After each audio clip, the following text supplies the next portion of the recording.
What's on, everyone? It is the Cannon Fodder podcast. I'm actually doing an intro for once, and I am pleased. After about 6 months, I finally get back.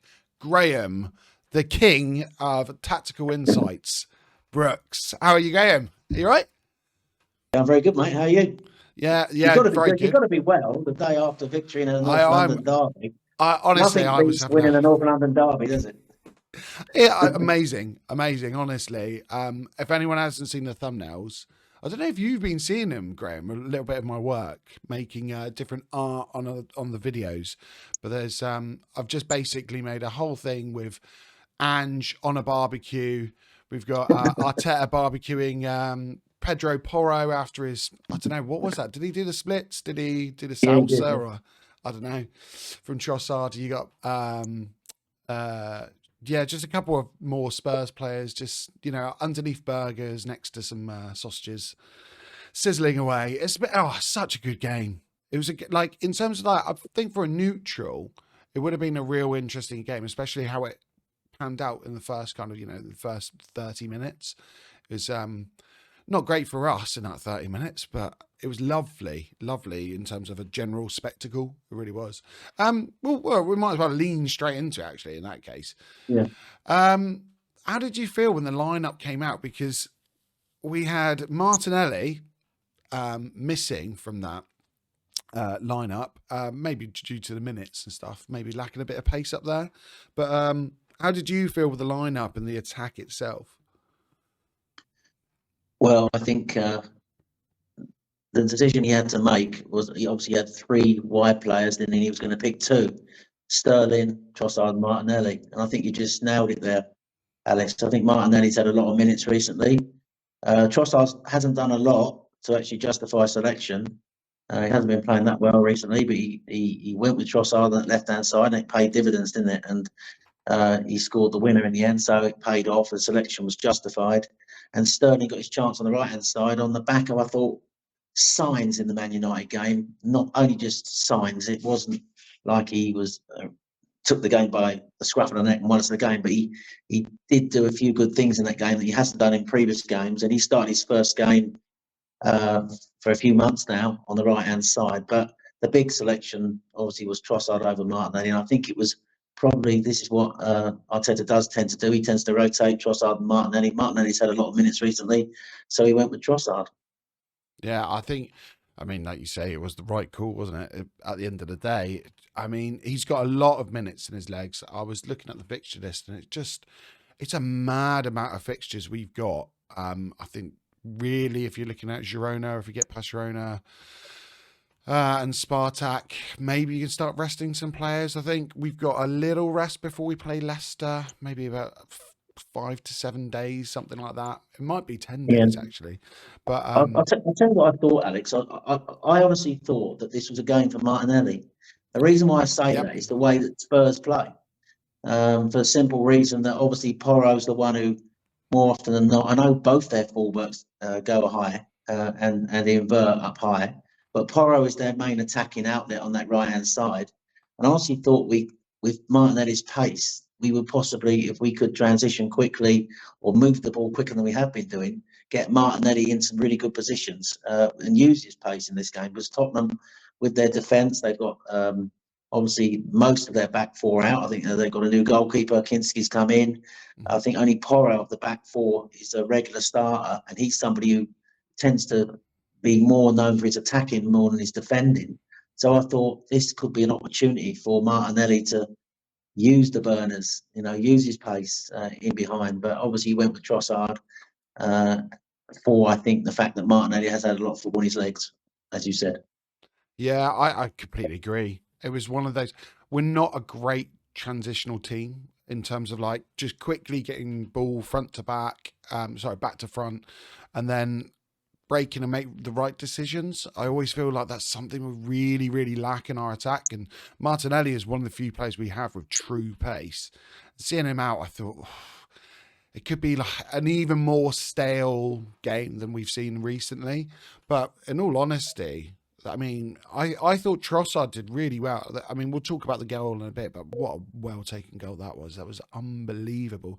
And ironically, something that we've we've missed, we've lacked shots from outside the box and, you know, a bit further back. We've lacked someone with decisiveness and hitting the ball with venom. Like we quite often see, you know, Arsenal, we always have the extra touch around the box and we always make that, you know, when you are making that touch, you're giving the defender that half a second more to make a decision, make a block, make an interception.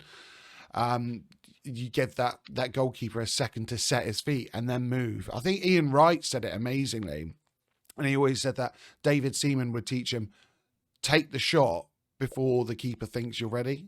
So if you take that shot, you catch them off guard. They're not, you know, they're not set in the right position. And I think maybe the Spurs keeper could have done a little bit better, but at the end of the day, I think that's partly because he took the shot so early. It was like one touch, gone.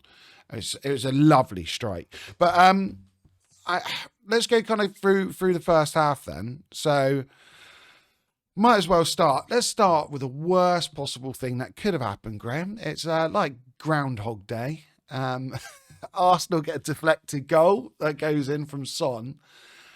Like, what did you think of the build up to that goal? Because for me, I thought Partey, I think I tweeted straight away. I said, oh my God, like, why have we got a number 6 in a North London derby not tracking back?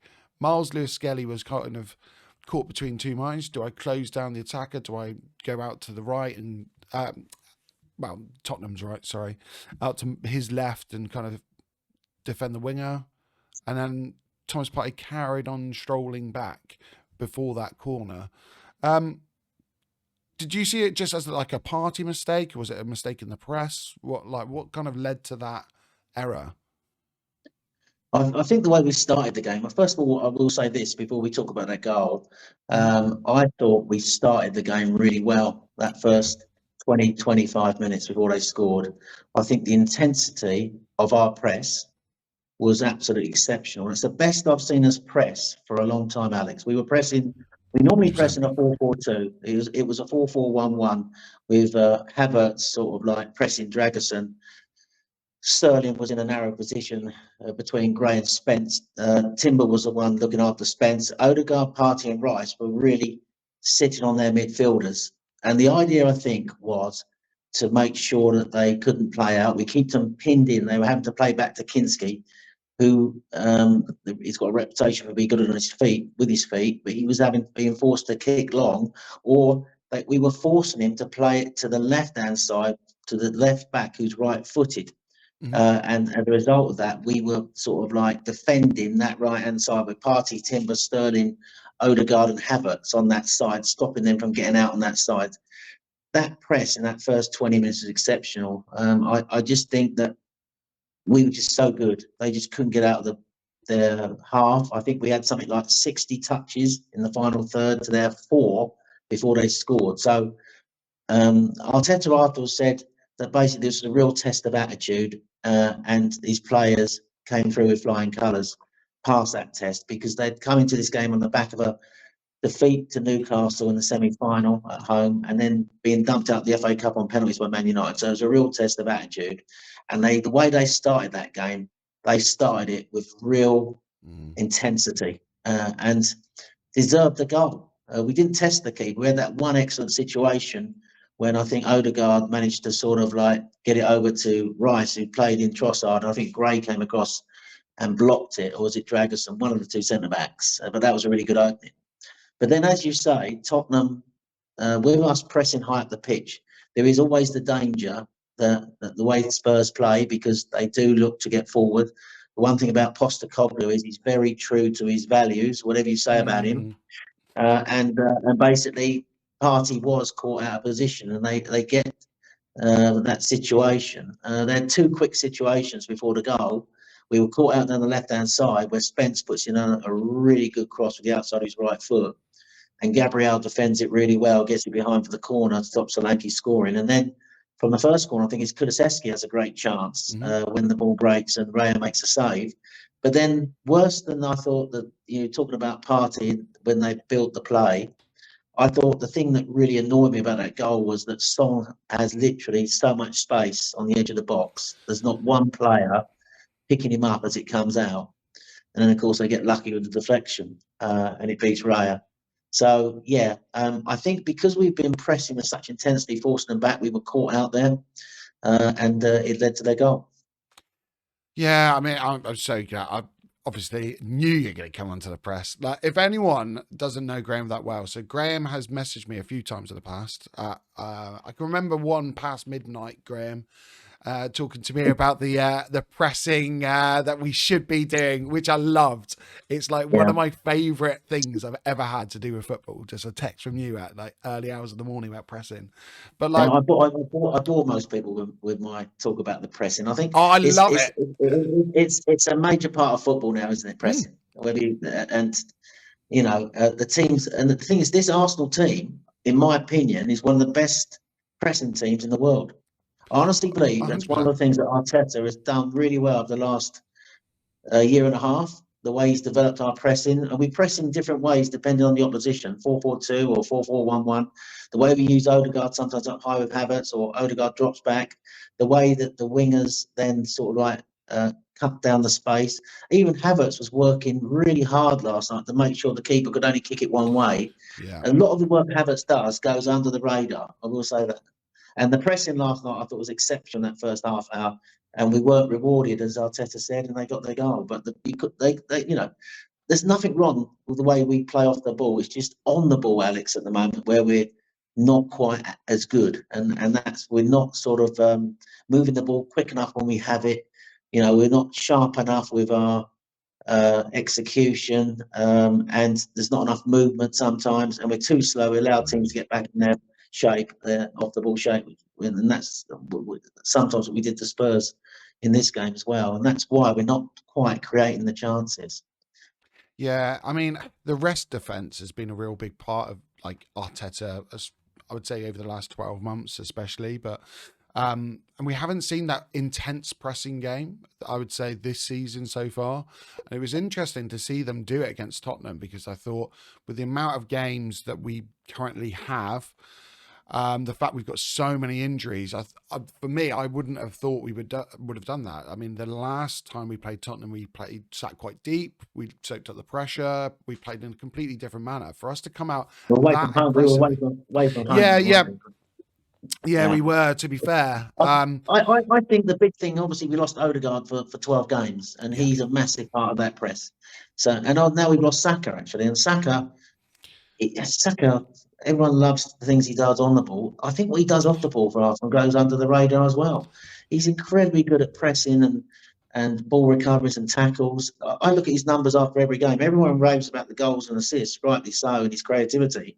And I often think that Saka is our attack. You know, I do think that, but it's what he does off the ball, Alex. It's what he does, because I sit up high, middle of the pitch at the Emirates, and I look down and I see what he does on my side. I watch him.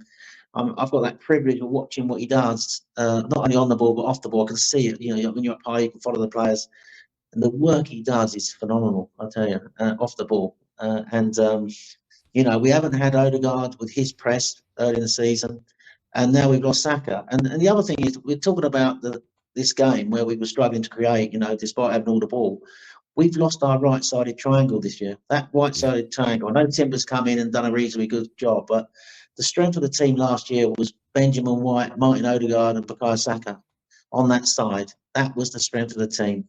And what it did was it sort of like forced teams to actually put a lot of their men on that right-hand side. And that's why when the left-hand side was really cooking last year, we were able to switch it quickly and you know, sort of like penetrate on the left-hand side, because teams are having to watch that right-hand side. And we haven't had that this year. So teams have been able to sort of cope better with Arsenal and build up, not only on the right-hand side, but on the left-hand side. And that's why you notice now that even Gabriel Martinelli is doubled up on, or even trebled up on now when he gets the ball out wide, you know, and he's not getting, we're not using him to his strengths. I will say that this year. Yeah, I mean, it's unbelievable the amount of output that Saka gets for the defensive work that he does. I think when people compare him to certain other wingers, I mean, you look at players like Yamal or even Salah, that they're not working defensively in the same kind of stratosphere. You know, I watched Salah at the Emirates when we drew 2 of them, and I watched Salah a lot. And I see Salah just walking through teams, but I see Salah literally standing up the pitch waiting for Yeah. them to give him the ball. I don't see him working back. I never see him giving Trent. Everyone, the other week, Trent got a lot of stick on that right-hand side when Man United scored their goals. But where was Salah? Where was the right-sided midfield cover? Sort of that Liverpool, the way they play and they dominate teams and they keep teams pinned in like we do. But if teams can play out, and that day Man United did play out really well and got some really good situations, but you don't see Mohamed Salah working back, do you? But you see Bukayo Saka working back all the time in games, and he's just phenomenal on and off the ball. And this argument of who's the best right winger in the Prem, people are going to say Salah. I don't consider Salah a winger. I see him as an inside forward because he doesn't put crosses in like Saka does. He doesn't he's more an inside forward than a winger, in my opinion. And that's why he gets a lot of his goals. But he is a forward who is fresh all the time because the ball comes up to him and he hasn't tracked back. That's the point I'm trying to make. Whereas Bukayo Saka, the workload, and this injury was always coming for me, and that we have to really look at how we work. Arteta's got to think how he uses him in future because he's overworked him now for too long. That injury was always going to happen. The work rate he puts in, he plays every game, he works back, he's attacking numbers. I see Salah, he's not the only one, Salah. I see other forwards who don't put the work in that Bukayo does. Yeah. I mean, it's such a disaster, isn't it? I mean, this whole season has been one catastrophe to the next. I mean, you mentioned Odegaard earlier being injured. We've obviously had Ben White out for months needing surgery. You've got Urian Timber coming back from an ACL, now having to play all of these games.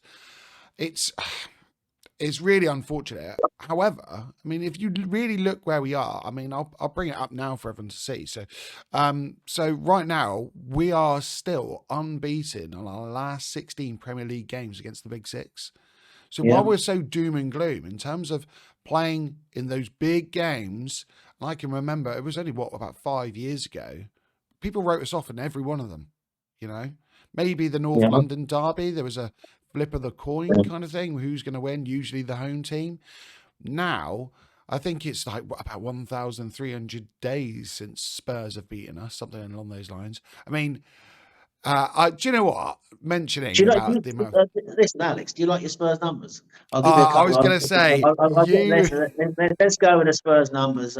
If Sol Campbell can get away with putting an advert out to change his mobile phone from moving the Spurs to Arsenal, I think I should be allowed to get away with saying this. They've now gone over 6,500 days without a trophy. They've gone over 12,600 days without an FA Cup. And they've gone over 23,000 days without a league title. And just coming back to the Big Six, those numbers that Arteta has put up, I can think back the days when we had Wenger at the back end of his reign and Emery. We were losing or drawing every single game against a Big Six side. In that period, we never won one. I think it was about 12 to 14 games where we never won one, home or away. Our record against the Big Six was absolutely shocking. And the one thing Arteta has done, and people don't give him enough credit for this, is that he's made us so resilient now, tactically, off the ball, that we are able now to compete not only against and challenge for league titles over the last 2 years, which, I know he's getting a lot of stick at the moment because at the end of the day, the last week's been difficult for the club and people are starting to question his position. Only one trophy in 5 years, but he has made us into this team now where we can compete at the top of the league for the third year running. And we haven't lost to any of the Big Six teams now for years. I had the numbers earlier today. If I'd known you were going to ask me a question on it or talk about it, I could have given you the numbers. But we've gone something like over 1,000 days without. It's mostly 3 or 4 years without losing to most of them. I think it's.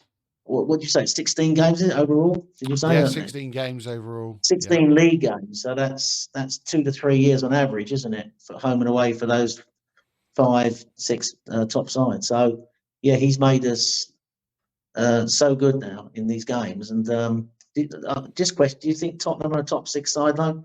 They sit 13th in the league. They're on current form. They're in the bottom 3. They've got to mind that gap now. They've got to mind that gap now. It's getting bigger and bigger and bigger. It's. Yeah. I mean, it's so nice as an Arsenal fan to go into these games now feeling confident. Regardless if it. derbies are always the one that form goes out the window. We know what it can Yeah, be like. It gets yeah, emotional. You've kind of got to play. At the moment, we really had to play the team, not the occasion, because we are far better than Tottenham. We just are, is a fact. Um, when you go up against the Liverpools and the Man Cities, for us to be able to set up and know that we're coming back with at least a point, that's a different yeah. mindset. We haven't had that. It's been a long time since I've been able to kind of sit down and think to myself, actually, calm, it's going to be okay. Whereas I used to go in there with damage control. Like, what's my contingency plan going to be tomorrow? Going to work and speaking to people. It is different, and I mean, I think that mindset goes through to the players. I mean, I talked about Groundhog Day. It felt like that at the beginning of the game, but the mindset of the players, and I think one who really embodies that right now with our club is Gabriel. I mean, Oh, he is absolutely. just he understands, he gets it.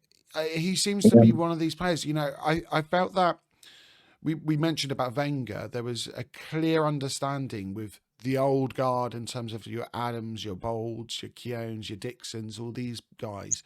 They really made it clear to the younger players and the foreign players coming through what it meant to play for Arsenal.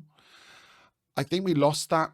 There was a period where we lost that at the end of Wenger's reign where, you know, you had players like Arteta himself, Mertesacker, Koscielny. I don't think they really understood it.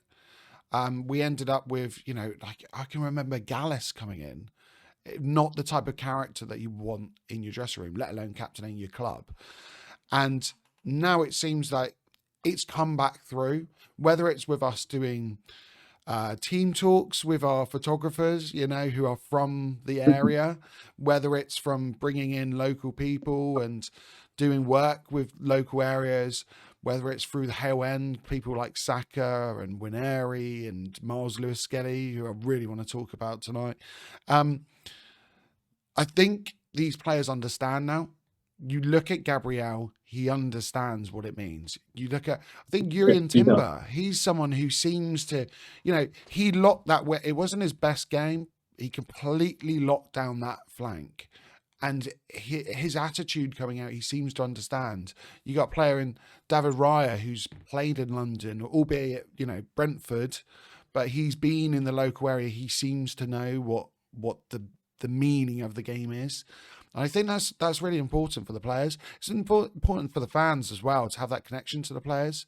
I think over maybe the last month or two, that connection has not been the same as it has been throughout Arteta's tenure. But it seemed to come back last night. And Yeah, Gabriel and Miles Lewis Skelly last night, I think they showed it. It was really nice to yeah, see they that did. connection. They did, and I think Gabriel for me is probably Arteta's best ever signing. I've said that before. I Mm. think what he's brought to the team, and Lewis Skelly last night. What a performance for an 18-year-old! I mean, Where he is was he 18 drawn. yet? Is he 7? Well, I think is he 18? He was. I'm gonna check this now, Graham. He got the North London derby, didn't he, as well? You know, he was phenomenal in that game. You know, I think you know he was drawing pressure, riding tackles. He locked down that side against Kulusevski first half, and then Johnson in the second half when Mm. Postecoglou changed it up a bit and brought on more attacking players. And what went under the radar last night, Alex, was I think it was his tackle at 1-0. We were one down. And I think the first half was about 6 minutes left before we Yep. scored. He went into a tackle with Sarr down our left flank, and he went straight in and won that ball. And then he carried it forward. And he was the one who eventually got it up the pitch to the point where we won the corner. All right, you could argue it wasn't a corner. We got lucky there. Funny how they're I'm not going talking to about argue that. that. They're talking about. They weren't talking about it last Friday when Villa scored from a corner that wasn't. They weren't talking about it like they are now. But we were lucky. We had a bit of luck. We got the corner. So Lewis Skelly was immense last night. So brave, so confident, calm on the ball. Declan Rice talked him up after the game as well, rightly so. And we got that Mm. corner. Then Gabriel, we've been talking about. We've missed, I think, when Declan Rice hasn't been playing, those deliveries from the right hand side. That he's able to executes so well. The in swing, the pace that he gets on them, they're just into that right corridor of uncertainty where the goalkeeper can get blocked off or can't get to it, and he spins around the back. And we've seen him do that quite a few times. We got lucky with the deflection of Solanke, but it goes in. But he's up there for goals. I know it was an own goal last night. He's up there for goals scored for defenders. Since he's been at the club, his goal scoring ratio is really high, and he deserved that because his defending last night in that first half. I mentioned earlier the tackle that stopped Solanke getting him was a really good tackle to divert it away. And then in that last session of the game, when the game was 2-1, it was still there where Spurs could get back into it. He was the one getting the crowd going. He was the one getting it into the players to get them over the line, like a real leader. And I think he got, as you said, he gets the North London derby and he gets the club, Gabriel. He's a great ambassador for the club. Just going back to one point you made, you talked about the football. The crowd haven't been with Arsenal, and the atmosphere in the stadium this year, the games I've been to, hasn't quite been at the levels it was last year. And I think the reason for that is because of the football. I think sometimes, as much as the fans want to get behind the team and back the team and allowed, sometimes if the football's a bit too pedestrian, it has been at times this season, the fans, I think, struggle sometimes to replicate the same sort of energy, that they probably, that's what I can think of anyway, whether it's true or not. That's what it feels like to me.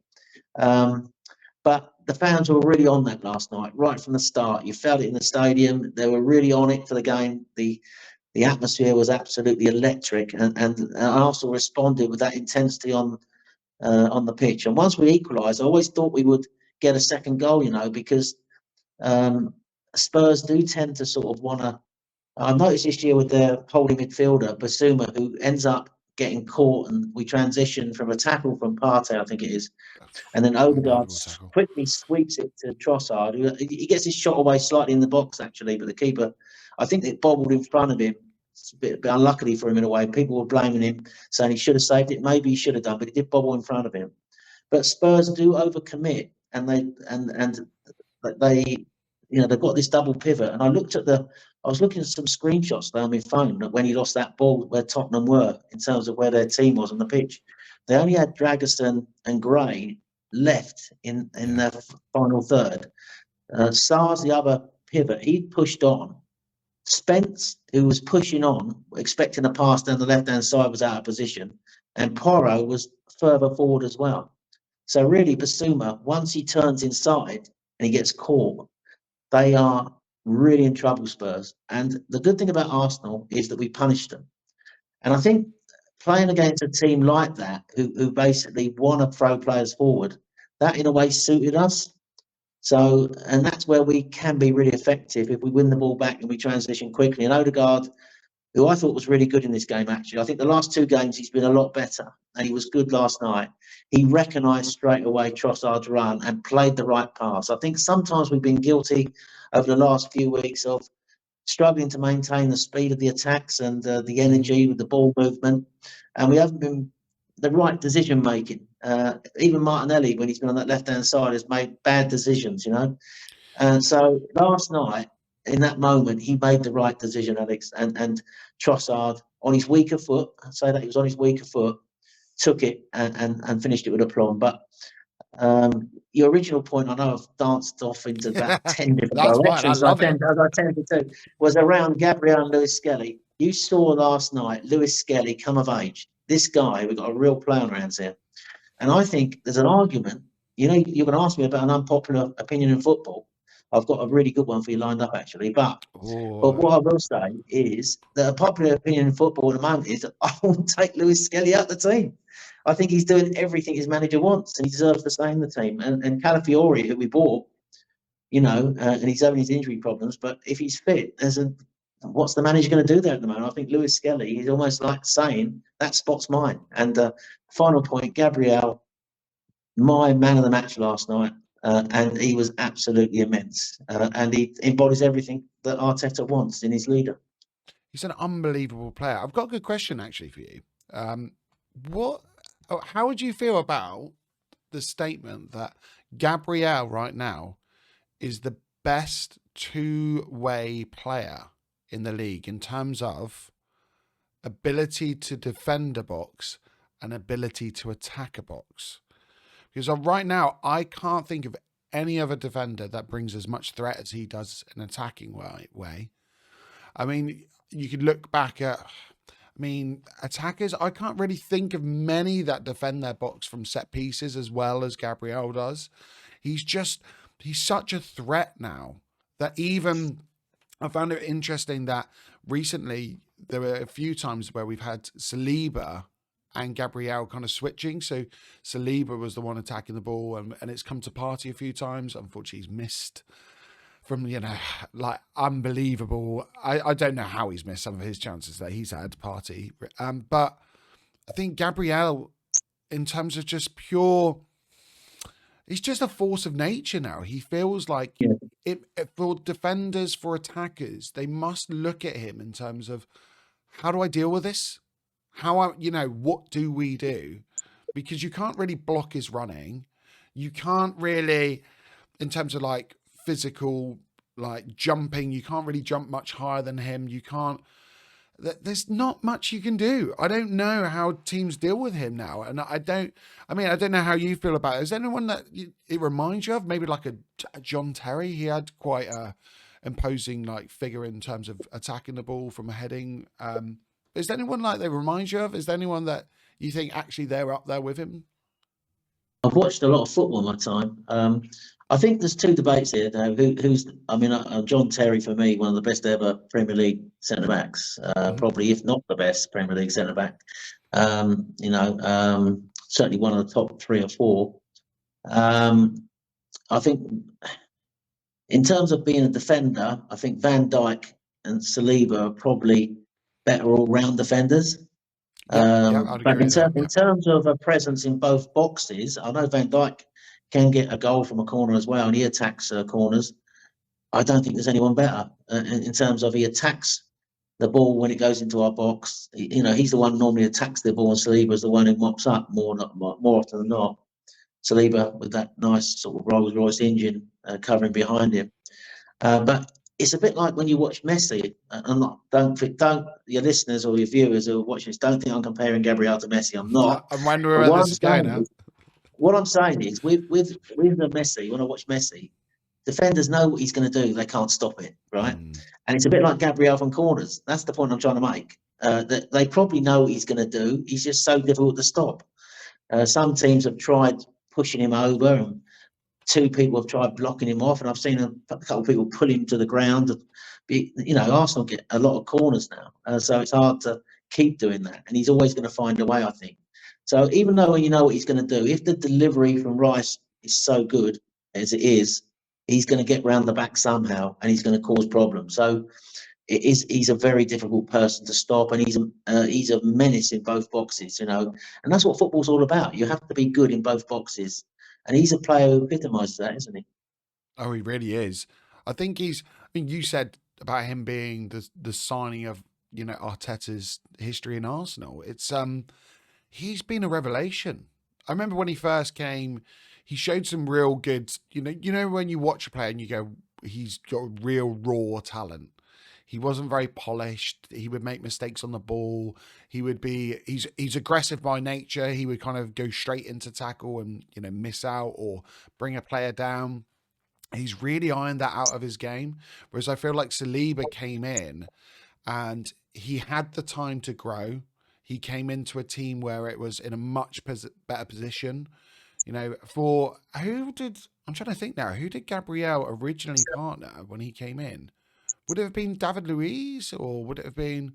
It probably would have been. It probably would have been. At that time when he came to the club, Arteta had the likes of Holding, Luiz, Socrates, didn't they? Who inherited off from Emery. So Saliba was going out on loan a lot of the time, and I'm just trying to think.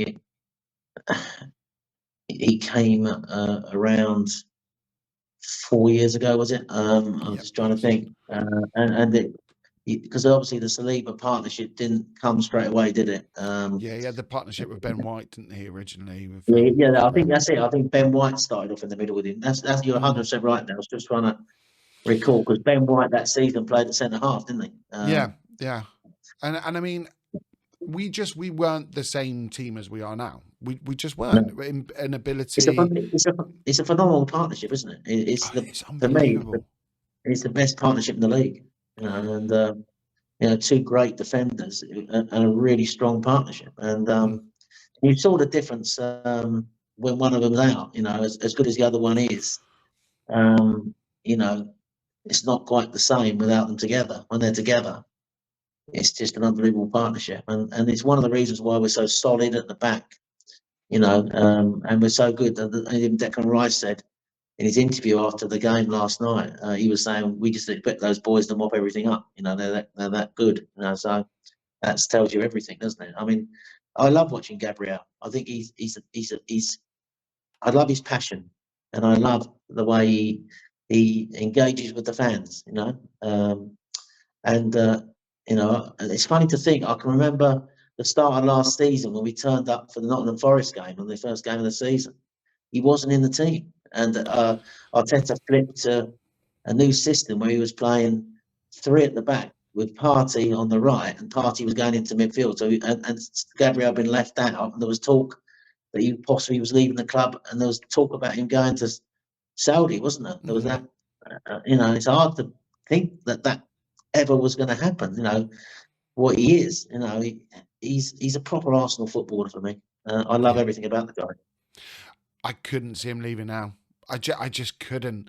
I've with Calafiori coming in. One of my initial thoughts was maybe that was like a view over the next like season or two to bring him into that left centre back position, not for every game, but in terms of he would give us an opportunity of driving forward from that position, and the way he passes the ball is very different to Gabriel. But I think Gabriel this season actually there's been times that he has come up into the midfield. I can't remember which game it He was. does. He does. There's, He you does know, now, Alex. There are games. I've been at games when he's been like as high up the pitch as our two number eights. He's been yeah, I was gonna say he's like the been, left he's eight. been It's literally bombing on. You've got like the right sided fullback would tuck in next to Saliba, or the left sided fullback with Calafiori, or if he's not roaming himself, two tuck in, and he's been up high. So we talked about he was a bit of a raw diamond when he come.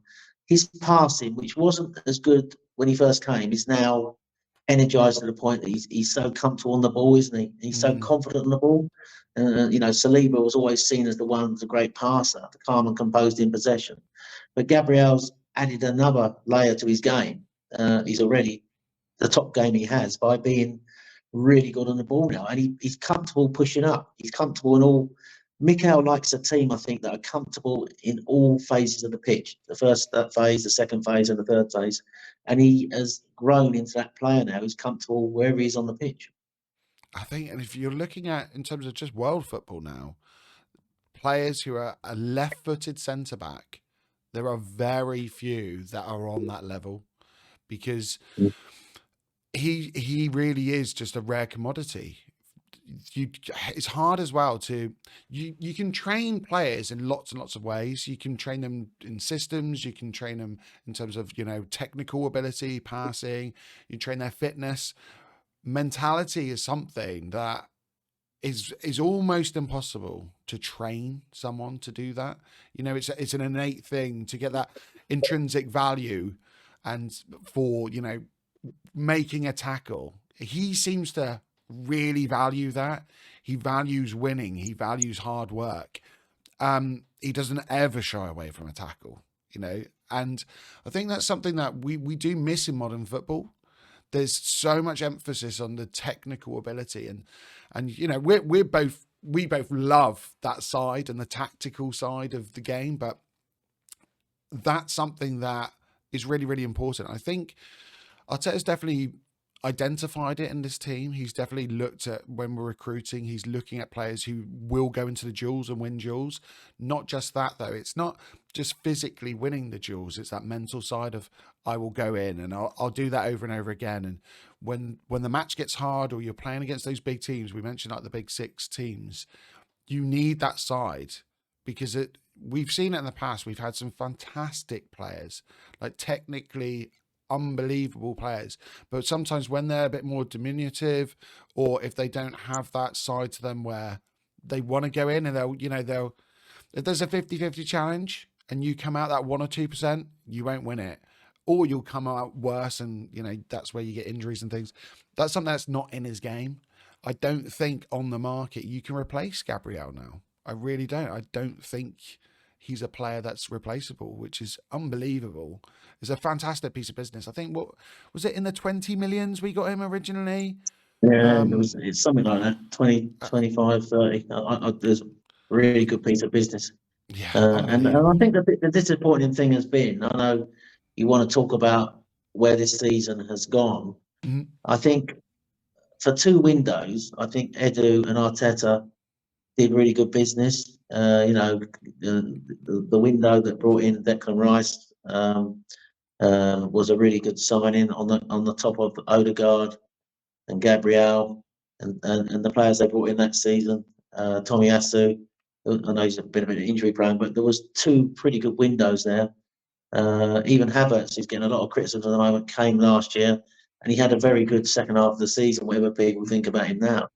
But this season, I think, one of the problems we've had is why we, I think, haven't been able to take advantage of this drop off from Manchester City, and Liverpool come from nowhere. Although I always thought they're a good side. I mean, people say, "Oh, Slot come in his first season, and if he wins, it's going to be embarrassing for Arteta." But Liverpool were already a good side. That was a side last year that led the league at one point last season, won a trophy last year. Klopp left him good players. But I think the problem this season was the window was so underwhelming. We all knew that we needed a striker. We all knew that. As good as Havertz had been, you have to remember he's a midfielder converted into a striker. And that's where Arteta originally saw him, as a left-sided eight. So we always knew we needed a striker, and he didn't get one. And he prioritised the defence again in bringing Calafiori, who was a centre back who he saw an opportunity to play at left back. And I think that's one of the reasons why he's had a few injuries, because centre backs in Italy don't do a lot of running, do they? But left backs in England have got to go up and down the pitch. And I think that's one of the reasons why I think he's been struggling with his fitness. And then, of course, I don't think Arteta, everyone thought, well, he wants Sterling through the Man City connection, but I don't think he ever I wanted Sterling. I honestly don't. And he came in on deadline day because we couldn't get anyone else. And I think the window this year, for me, was underwhelming, and is one of the reasons why, we haven't been able to take that leap on from last season, because we ended the last season with 17 wins in 19. And we didn't get a lot of injuries last year, did we? We've had a few injuries this year and suspensions. So, I think, great business in those first 2 windows. And Gabriel was great business, as we've been talking about, but not such great business in this last window. And that's why we're in this position now, where in this window, we're trying to play catch up, and we're probably not going to be able to, because it's notoriously difficult to get people at this time of year, isn't it? Particularly strikers. And I think it's one of the reasons why the football this year, with the injuries we've got, hasn't been as fluent as what it has been in the last 2 seasons. A lot to unpack there, Graham. Thanks. I mean, it's interesting, isn't it? I think. I mean, you mentioned like the injuries there. So like Odegaard, I think prior to the season, I was on Dan Potts' channel on Football's 12th Man, and they were all talking about Saka. The backup to Saka, the backup to Saka, and I said that is an issue. The issue also is that we've just let Fabio Vieira go and Emil Smith-Rowe, so who are different profiles. However, in terms of that Odegaard role, we didn't really have anyone. The only person I could see was possibly Kai Havertz, kind of playing that role, in a different way, in his own way, which is kind of what happened. We had Havertz and Trossard, kind of when Odegaard was out. Hazard would have been good, wouldn't he? No, he would have been lovely, wouldn't he? But I remember looking at the injuries, and I think prior to the season, Odegaard had only missed about seven games or 9 games in total in his Arsenal career, which is mad to think that then we had this injury, and I could just see it coming. The same you said with Saka. There's always going to be a point where, especially in the type of out of possession game that we play, and with the high intensity pressing that we do, these players need rest. Their bodies will break down. I mean, and I don't put that sole blame on Arteta. You look worldwide, the best players play. You know, that's just the way it is. And we haven't had the options. But where the problem lies is it is a recruiting problem. It is a problem for the manager. I'd also say it's probably like a medical team problem and on the players themselves. Ben White has been notorious for kind of saying, I'm all good to go, I'm good to play, you know, playing on a grade 2 hamstring tear and playing when he needs knee surgery and all these things. I think at some point, someone has to step in and say, actually, something needs to change. And I think this is probably going to be the point where hopefully Arteta kind of looks at this and he learns from it.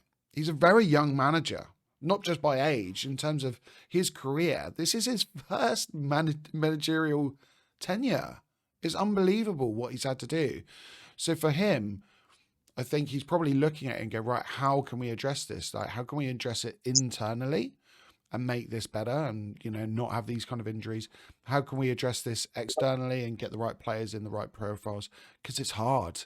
It's incredibly difficult to get a player who is a winger that's going to do the same amount of defensive work as a Martinelli or a Saka, you know, and then get some output.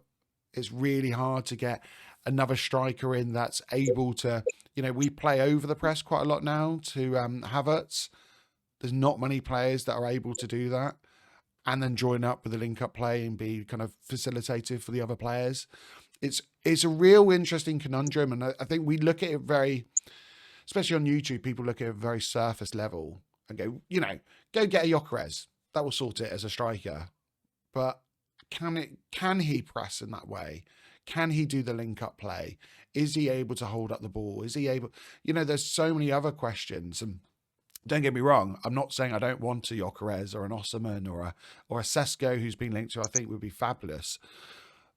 But there's so much more to, you know, how you build a squad. We might as well just go straight in, actually. With the left A, I feel like that's a bit of a problem that's going under the radar. You mentioned it earlier. We said about Gabriel kind of stepping into that zone. There's one guy, and we mentioned his name earlier, and I see Miles Lewis-Skelly as someone that could be, you know, the answer to some of our problems in that position. We've had Marino playing there. We've had Declan Rice playing there as that left 8. Can Miles Lewis-Skelly play there, or am I going mental, Graham? Like, feel free to just say, Alex, you're wrong. It's not happening. Is he someone that, like, internally could solve some issues for us there? I think he could do long term. I don't think he can do it. You watch him at the moment. He's very comfortable in a left-sided 8 position, isn't he? So there's no doubt he can play the role. I don't think Arteta sees his future there yet. It could be a case that as he develops as a footballer, that we don't know yet where he's going to end up because he's so talented. I think he can play in a lot of positions. So at the moment, he's a midfield player playing left back. Let's make that clear. Yeah. But I think Arteta has bought Marino for that left-sided 8 role. And I'll have to be honest with you, at the moment, I'm a bit underwhelmed. I've seen flashes of why he bought him. But I noticed in that Man United game, we had a lot of possession, they had a lot of passes in the first half. And they went down to 10 men. Particularly, I'll take the first half numbers. We had something like 200 and something passes in the first half. I mean, your left-sided midfield player is only making 7. There's something, there's something wrong there. That's the number I saw over the weekend. And I think you want more from him in an attacking sense, that left-sided 8 role. If you're playing a left-sided 8, you want a bit more than someone who runs around like he does. And I don't mean that disrespectfully, because he's part of the Spanish team that won the Euros. And I think Arteta, with what we've heard this week, and it's quite convenient at the club, at a time when they were struggling in the media with the fans with a couple of potential cup exits. United already put us out of the FA Cup, and Newcastle have all but put us out of the Carabao. That they released the Zubamendi news, which to me felt like a PR exercise on the fact of what's been going on over the club over the last week. But coming back to how that might see the future for Lewis Skelly at the moment, if you're talking about him being the left-sided eight, I think Arteta wants to rebuild our midfield around that Sociedad midfield of Odegaard, Mourinho and Zubamendi. That's what it looks like. Now, it does leave him with a few options. He can play Rice at 6. He can play Rice at left-sided 8. He can rotate players around. And one thing about Mikel is he loves players who are multifunctional, who can play a number of positions. So Rice can play 6. Rice can play 8. Lewis Skelly can play left-sided defender, can play left-sided 8 if he wants to. Calafiori can play centre-half. He can play left-back. Timber can play right-back, left-back, centre-back. You get what I'm saying here. He likes players who can play a number of positions, who can play across the front line, and that's how he constructs his squad. So I think that Lewis Skelly could develop into that midfielder you talked about, but he's still very young. He's got to grow a bit more, and he's got to get more experience. At the moment, I think he'll get minutes in this team because he deserves them, certainly at the moment, and I think he will develop as a footballer into a really, I can see him being an England player, already. And so he could possibly have a future at left-sided 8, but not in the short term. I think that is probably going to be there to be fought for. Mourinho has still got a lot of convincing, I think, of the fan base, and putting a lot better performances. He's going to nail down that left-sided 8 role, because we replaced Granit Xhaka with Rice playing left-sided 8 a lot last year instead of 6, with Partey playing 6 or Jorginho playing 6. And I think they've done a better job. Xhaka, who wasn't a left-sided 8, remember, Arteta converted him into a left-sided 8. And Rice, who he moved there, they've done a far better job for me than Mourinho, who's meant to be a left-sided 8, who was bought for that position. So, I think, like anything in football evolves. Players, obviously, it depends what they produce on the pitch. And I think managers obviously live or die by the decisions they make. So he's not going to keep Mourinho there if he's not producing. So it could well be ultimately that Lewis Skelly in the next few years could move into that position as he matures. It could well be that Havertz becomes a left-sided 8 next year and becomes like a second striker, which I think we originally bought him for, if we get a proper centre forward. So there's lots of possibilities here and a lot of things to unravel that we don't know. But in answer to your question, I think Lewis Skelly is just finding his way into the team. I can remember that lovely video a few months ago where his mum went mad in the stands when he came off the bench as sub. And now we're talking about him almost like being the answer to our left-sided 8. Yeah, it's mad, isn't it? Mad when you think about it, yeah. Go on. No, you go, Graham. Sorry. No, I'm just going to say that, he's got a lot. He's very talented and he's got a very bright future. Let's just see how his future develops. We know we got a real serious talent on our hands, and that's one of the good things that have come out of this season. We were talking about Wanyeri the other week, weren't we? I know I was saying really liking him. All of a sudden, Lewis Skelly is almost like not stole his thunder, but we're talking at the moment more about Lewis Skelly than we are Wanyeri, which you wouldn't have thought, early in the season. And a reminder that he's out injured at the moment as well as Saka and Jesus now. So we've lost another forward player there. But Lewis Skelly, that was one of the stories for me of this North London derby. And to see a young lad like that sees his chance, and he understood. At the start of the show, we were talking about what it means, a North London derby, to the fans, to the players. He got it last night. He even took a booking, didn't he? When he walked round the side, clapping all the fans, getting them going.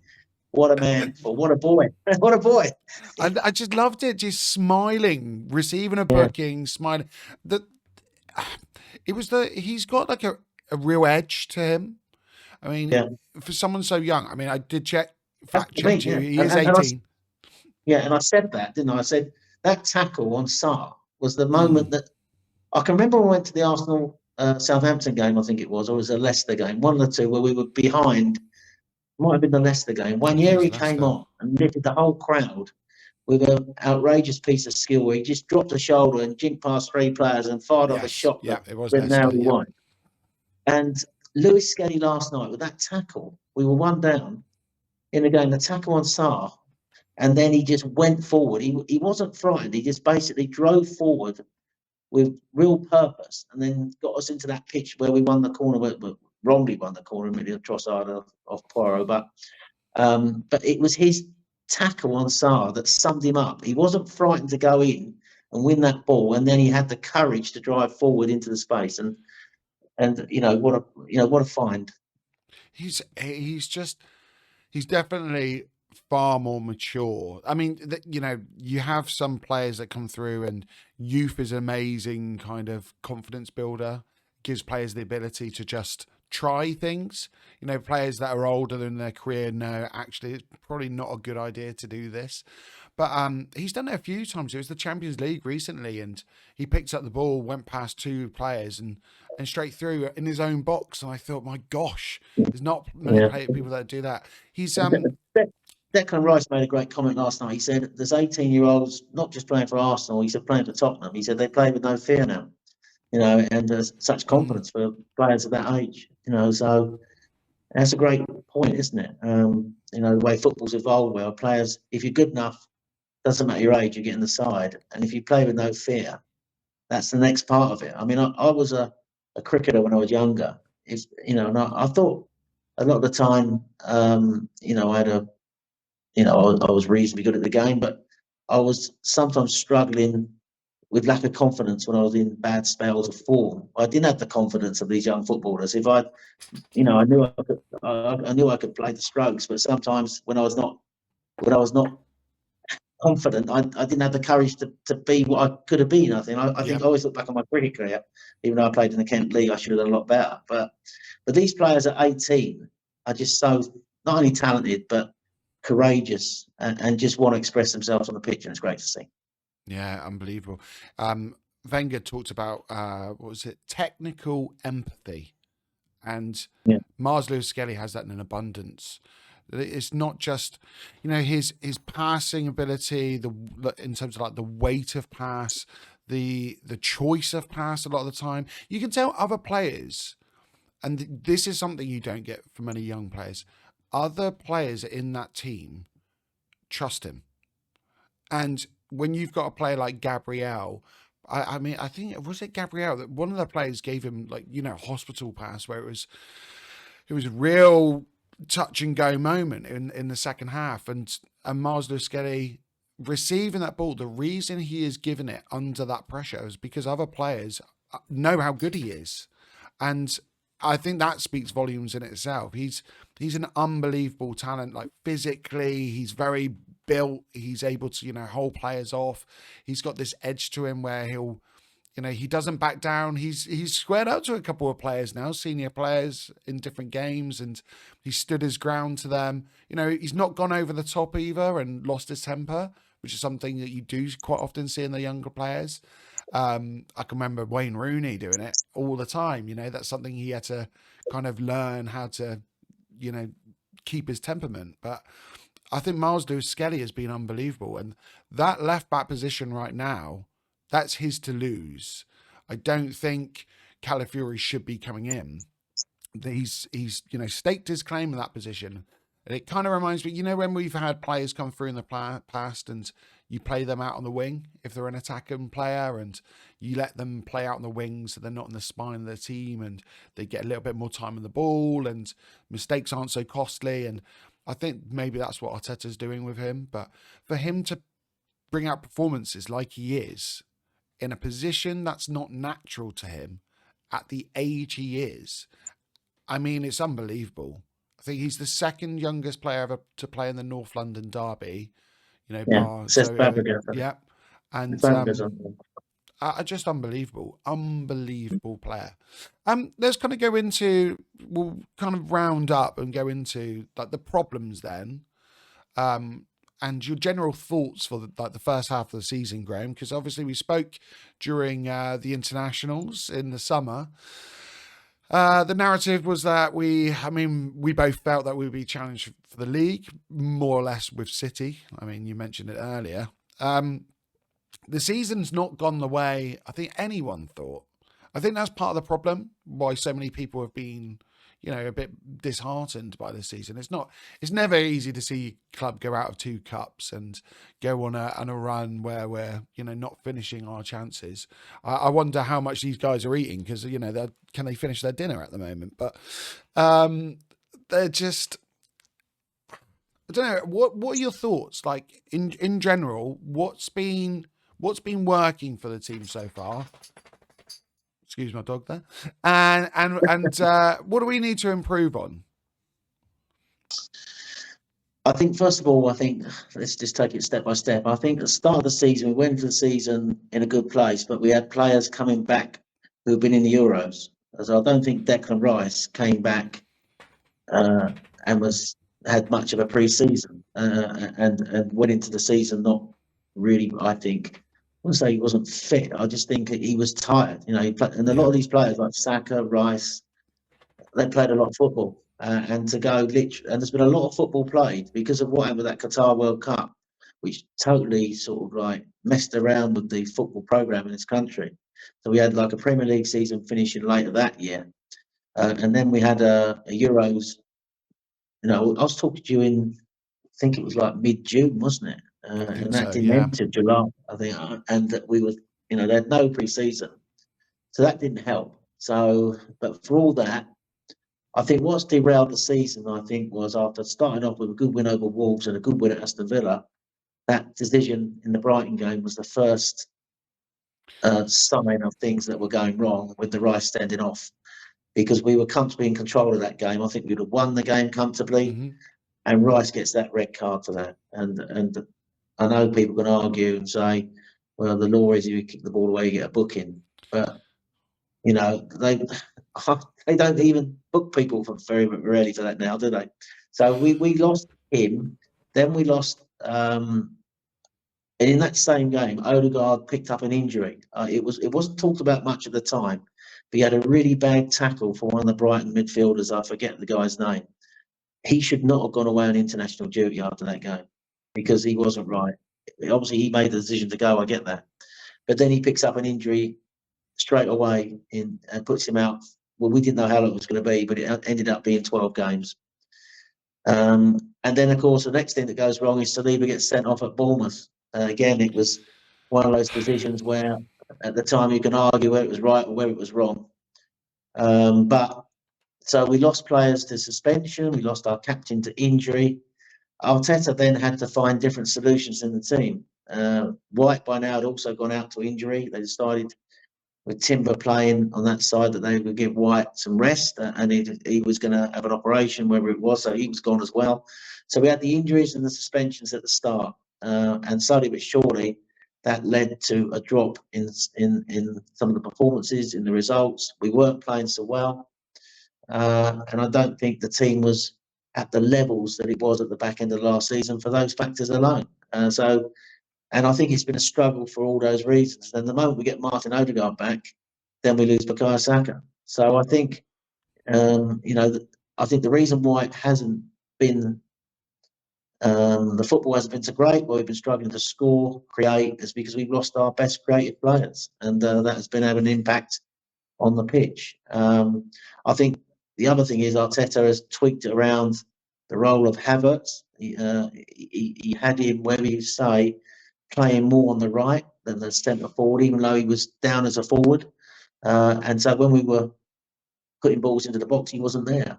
And I think what we've seen then is the team become heavily reliant on set plays to score in tight games, because we haven't had that fluidity with some of our creative spark missing with key players out, So the season really has been disrupted by injuries, suspensions. But for all that, we've only lost 2 league games, and I looked at the numbers today, and we're very similar points to this time last year, which is hard to believe, but we are.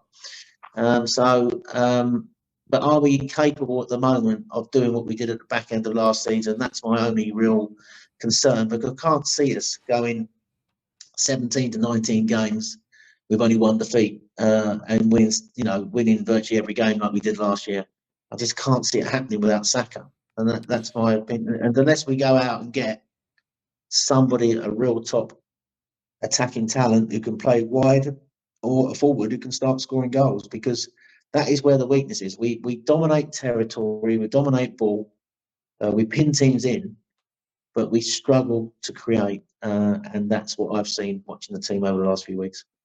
Yeah, I mean, it's so difficult, isn't it? Because when you look at it in terms of, because I do think Arteta kind of looks at everything almost like a card counter, or someone who's making bets. He's someone that calculates the averages constantly, so he must be looking at the statistics. I mean, I love stats, I love them, but sometimes you need to look away. And I thought it Yeah, was really interesting that I think it was Charles I, I, Watts recently yeah, asked him the question about the attack, and he said, "Well, yeah. look over the past, I think maybe 12 months, and we've scored more goals than we've ever done." And it was like, yeah, we understand that, but when you're taking over 50 shots and you're not scoring, or I think we had something like 54 shots and only about 10 on target, that's an issue. It's, it, we had before the Spurs game, it was 49 shots, 49, that was only it. one goal, wasn't it? And our expected goals was 8 for those 2 games. So Yep. that tells you that we're not that efficient in front of goal, So um, I think I did a show with Harry Simu, Chronicles of a Gooner, and we had a debate around whether Arteta is overcoaching the team, the front line, whether he's allowing them to be expressive. He was saying that Martinelli is an example of someone now who's overcoached, who doesn't seem to be enjoying his football, running like he used to into spaces and just sort of like acting on impulse. He's sort of like told almost like if the opportunity's not there, double back and pass back, not letting him be free. And sometimes I have to say, I've looked at the team this season that it has felt more overcoached Mhm. in the final third than it ever has. But I can't believe Mikel wouldn't want players to sort of like figure it out for themselves in the box, because players like Saka and they're supremely talented. They know what they're going to do, So, but I just think this season, obviously, Odegaard is like the heartbeat of the team for me. And when he's not there, sort of like knitting everything together with one touch passing, we miss that. I think a lot of players this year are taking too many touches on the ball. Yep. That's what I've noticed instead of moving it quickly. The energy off the ball isn't quite matched with the energy to move the ball quickly and dynamically forward. And I think that's what it needs. It's almost like in allowing teams to get back in a 4-5-1, or like Everton the other week, were defending with 2 sets of 5 even.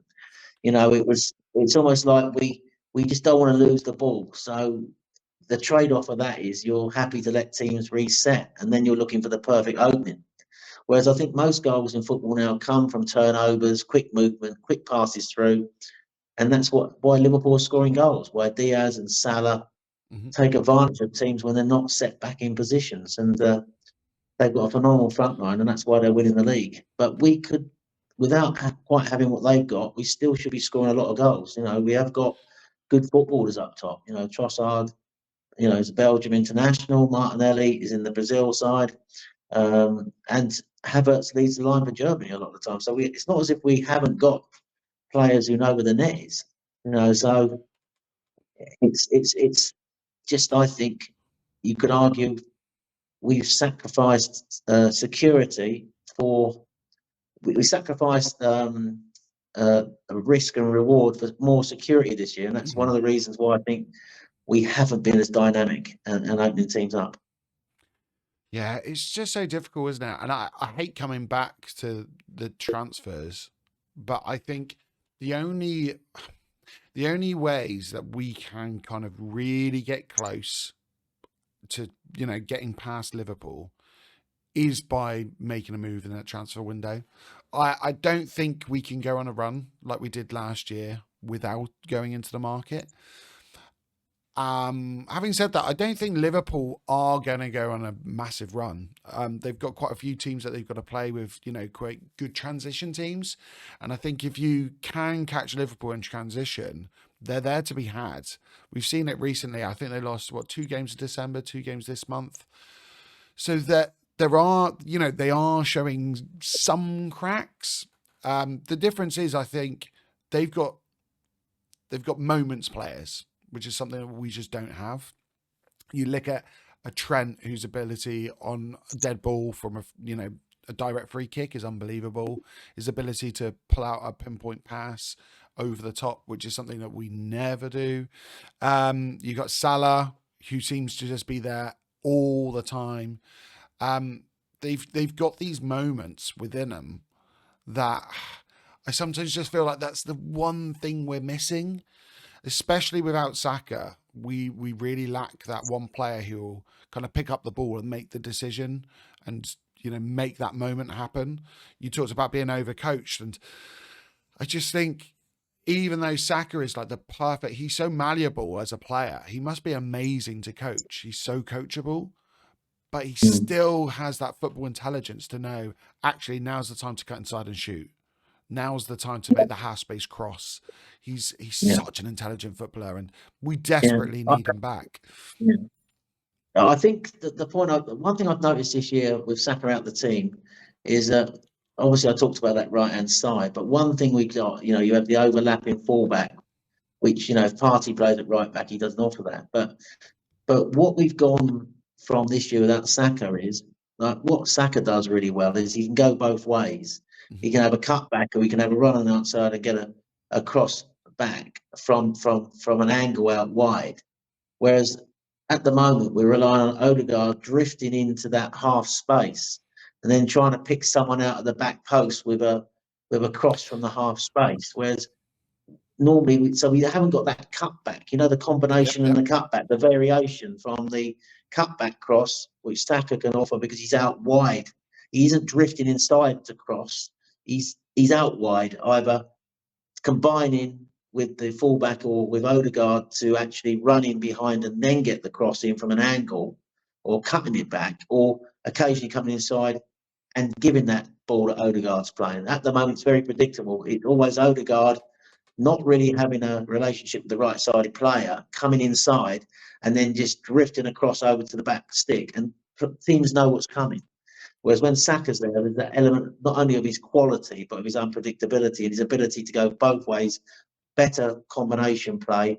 It could be a cross, it could be a cutback, it could be him jinking inside and getting a shot away. So that is, I think, what we're going to be missing the second half of the season, what Saka brings to the team. And that's one of his qualities. If you're making a signing, Graham, so, I mean, for me, the left 8 is a bit of a problem. I think it's something that we can leave for right now. I don't think it's like an immediately pressing need. I think out wide and as a centre forward, they're the two issues we have right now. Whether that, with Saka being out now, I mean, for me, a left winger, a right winger, it really doesn't bother me. We just need a difference maker. What would you really want if we could only make one signing? What kind of profile? What would you be looking for? Because I look at, in terms of wide areas, we're missing those out to win runs. We're missing things like, so like you talked about the crossing earlier. We don't have that unpredictability. We don't really have the whipped crosses even from out wide. And then in terms of like a centre forward, we don't have anyone like pinning and rolling players. We don't have anyone that's like really shoot first, shoot on sight. We don't have anyone that carries the ball either. We don't really have true pace. It sounds all doom and gloom, but in terms of like, sorry, before I start reeling off a list, but in terms of like two players, what would you really want if you're getting one player in this window? I don't need a name per se, but what would you want? Well, I think we know what the team lacks, and that's a centre forward. You asked me this question, funny enough, in the summer. I did, yeah. What I said, I'm trying to recall what I said to you, and I said I'm pretty sure I said that I'd love to have Andrea Isak, but he's not going to leave Newcastle, and that's still the case. He's not going to leave Newcastle. And then I said I would like to have a player who could play across the front line, who could play false nine on both wings, and I went for Kudos, didn't I? Yep. I'm pretty You did sure I went for actually. Kudos. We'll try to do a But VAR check on this, Graham. I'll try and get a little replay. yeah. So if what I want now, my first choice would, we're just talking here hypothetically, unrealistically.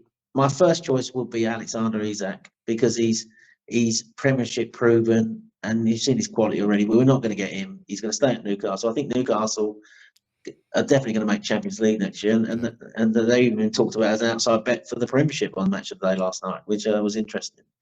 But we're not going to get Isak. My second choice would be probably Victor Osimhen. I like him.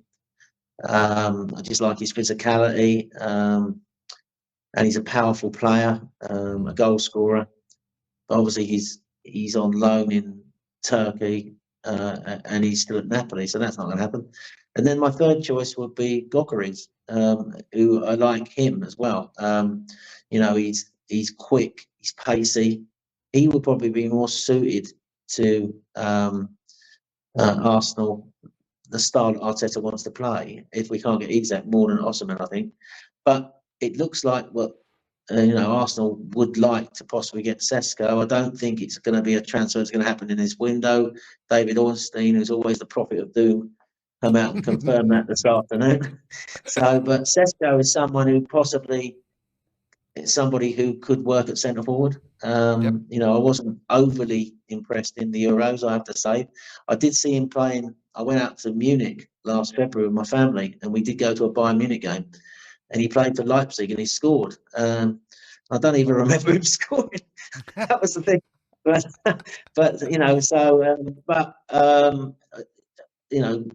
He did score in that game. So he's somebody, but which one of these fours it is, if we could get one of those, I think it would improve what we have up top. Yeah, 100%. And I think we do need a striker. You could also argue we need a wide player. I look back on one that we were interested in a few years ago, not Mudryk, but Rafinha. Do you remember when we had links to him? And look how he's ripping it up for Barcelona. And there's another one, I think, wow, what would happen if we could have got him? But we do need somebody, I think, who can play across the front line as well. And I think one of the, as good as Arteta's been as a manager, one of his Achilles' heel has been that in 5 years at the club, he hasn't really addressed that front line. We've spent paltry sum of our transfer money on forward players. He's only ever bought one forward, and that's Gabriel Jesus, who's not an out-and-out goal scorer. He's converted other players into forwards, but he hasn't, since Aubameyang's gone, who was the last real authentic centre forward, I would say. Jesus is not really what I'd call a goal scorer. He's a player who can play across the front line, can play centre forward. But you could argue Aubameyang was more played off the left, I know. But we had Lacazette as well, who's a centre forward. So I think he's neglected that front line over the last few years, and that could come back to bite him in the arse. He's relied a lot on Havertz, and a lot of people do say he's going to live and die by this Havertz signing. And I do think whether he wants to play Havertz at centre forward, left eight, we do need another forward. And with Jesus now, I strongly suspect that ACL could be career ending. So yeah. I think he's going to need another forward. And I've given you 4 or 5 names there. Any of those. Isaac's unrealistic. I think probably most of them are unrealistic. Sesko's probably the more realistic. Probably Gyökeres as well. So yep. I'd love one of those two because I don't think Osimhen or Isaac are probably going to be two that we're ever going to get. But I'd just like to see us and just be fearless in the market. If we've got the money and we haven't been restricted by the regulations that come out recently, we're in line with the regulations.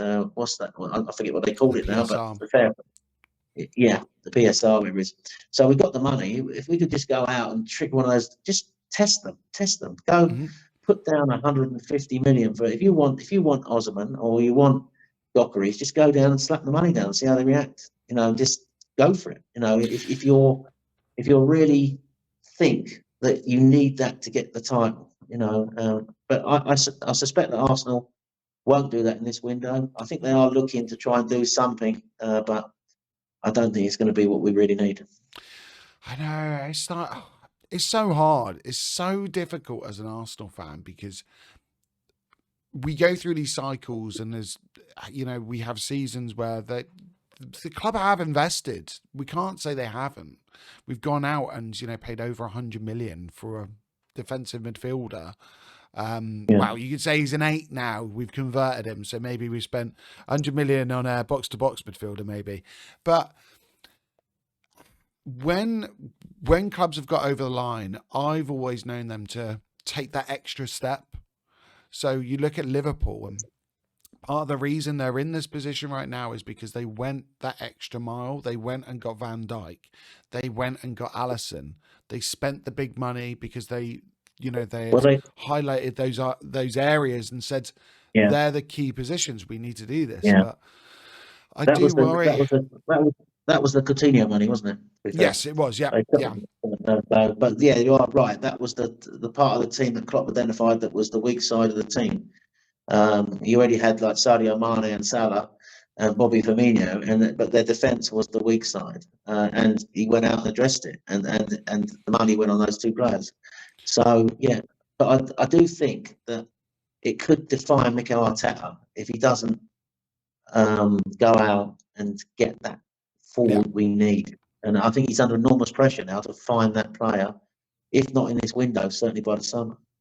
I think even Pep, we saw with Pep, he'd always gone to control. That was who he is, and we still look at it now. But at one point, he said, "Actually, I need to make a change," and he went out and got Haaland, which is that's not a Pep player. People forget this, No, and he's obviously become a slightly different player to who he was when he first came in. But I think Pep realised actually you do need that difference maker. You need something, a little bit of a different edge. He's gone out a few times getting a player like Savio in. That's again a different type of player. Even Grealish, when Grealish came in, he's not a ball retention player. He was a very high risk player. That's I loved watching Grealish. When they first got him, and I think Arteta really needs to do that. I think he needs to say, actually, we are addressing this, and maybe I have to kind of go away from my principles slightly. It's interesting that Mudryk was a player that he wanted, who's a very different profile to what we have. We went in for Sesko originally, didn't we, as well? Hopefully we'll go back in for him. I think he'd be a great signing. But there's players. This is one of the few windows where you've got players like a Gyökeres. I mean, Isak possibly. I would say that's more of a summer signing, but you've got Victor Osimhen, you've got Nico Williams there with a release clause. I know he likes people talked Nico about, Williams. yeah, Yeah, you've got a Lookman. I would love to see even like a Semenyo go in and try for him, or Mbuemo. There are players that I think if you put the money down, clubs are going to think about it. yeah. And I just would love to see us, like you say, just make a little bit of a move. Even with an Isak, if you put 100 million on the table, an offer, say, here's They're 100 going to they're million. going to want Alex. They're going to want more than 100 million. Oh, I I think know that, but I would they like, want money that clubs not. They're going to literally ask for money that no clubs are going to be prepared to pay. I would To just sort of like to like see how the player would react and how the club would react. yeah. Destabilize them. We never do that. Just Um, just stir the pot a little bit, Graham. Let's just like we did with Suarez. It didn't work out for us in the end, but the player and so it wanted was to come. there's that 40 million and £1 there's a pound that Yeah. put them off, wasn't it? So let's put a little bit What are cheeky. they smoking at the Emirates? But it would be nice, and I think for the fans. I mean, we've got a real interesting fan base in terms of I can imagine some people going, "Oh, it's a PR stunt. They're never going to get it over the line." But I would just like to see something. My biggest problem with this window has been that it's already too late. For me Yeah, personally, I feel that yeah, there's two issues. One, we're more or less out of one cup because of Newcastle. The other cup we are out of because of Man United. So, in all honesty, it's too late. The other problem is that Edu leaving the club, a lot of people don't realise. The problem I have with that is that he's on gardening leave. He's not actually left the club and gone to, it's Nottingham Forest essentially, isn't it? That deal is very bizarre that he's on gardening leave. I don't understand how that whole situation has come about. It just seems to me that if that has affected our window, it's just, again, it's not great from the club. And No. I mean, that's a It look, whole different kettle of fish, but yeah, it looks like he's gone because there's various theories I've heard because of the underwhelming window. Yeah, there's other talk that Arteta's contract. Arteta is now the second highest paid manager now, I think. yeah, That world has given football. Arteta more power, and he didn't like that. So there's talk about that. So we don't know the actual reason. They're using a very inexperienced guy in there. Didn't know his name the other day, but it slipped my mind now. But he's Jason like Ato. covering, yeah, something like he's covering the position, isn't he? Yeah. But it's Arteta who really, I think, has the power at the club at the moment, in much the same way as Wenger did. In the time that he was there. So, but I'll go back to it. It could well be that underwhelming window Arteta didn't like. They're not going to ever tell you what went on behind the scenes, but clearly something wasn't right there and it came out completely out of the blue, didn't it? That Edo went, so disappointing, really. But yeah, I just think that this season we haven't had the window, and as a result of that, we're lacking. It's hit us, I think, in the forward positions. That's where we needed to strengthen. We didn't do that. Sterling was almost like a last-minute .com decision, which I don't think Arteta really wanted. And as a result, the moment you get injuries, you're in trouble. And of course, as you said earlier, he allowed Smith Rowe to go to Fulham. He put Vieira and Nelson out on loan, and he never brought anyone else in to replace them, really. So the moment you get an injury to one of your big players, and there was always a danger that would happen with the amount of football we're going to be playing this year, on the back of a long summer of football for a lot of the international players, you then haven't got the cover, the depth to deal with it. And I think this season we've gone down. One of the things he wanted to do, he wanted to trim the squad. He always had a big squad, but he had a lot of players he didn't trust. So what he did was he streamed the squad down to just over 20 players, wherever it was, the players that he trusted. And he had 2 players for every position. I think that was the thinking. But the problem is that when you get lots of injuries, you've got a smaller squad. Bearing in mind that we're in 4 competitions: the Champions League at the start of the season, the League Cup, the FA Cup, and the Premier League. You're playing a lot of football. If you get injuries and you've got a smaller squad, you are then stretched, and I think that's what's happened. Yeah. Can you before we finish this little segment up, can you give me something positive that we've done this year? Something that you've been impressed by? Is there anything that you've been impressed by, Graham? Well, we've done a double over Spurs. That impresses me. Okay, that's fine. Yeah, that's good. Yeah, Sorted. so, it might be a shit Tottenham team, but I'll take it. I think I'm just trying to think what I think the victory over PSG in the Champions League was a good win. I thought that seemed to me like a statement in the Champions League. Yeah. But we haven't sort of been, we're in third in the Champions League without, reaching the levels we did at that night. I think that when you look at the performances this year against the big teams, we drew with Liverpool, we drew with Man City.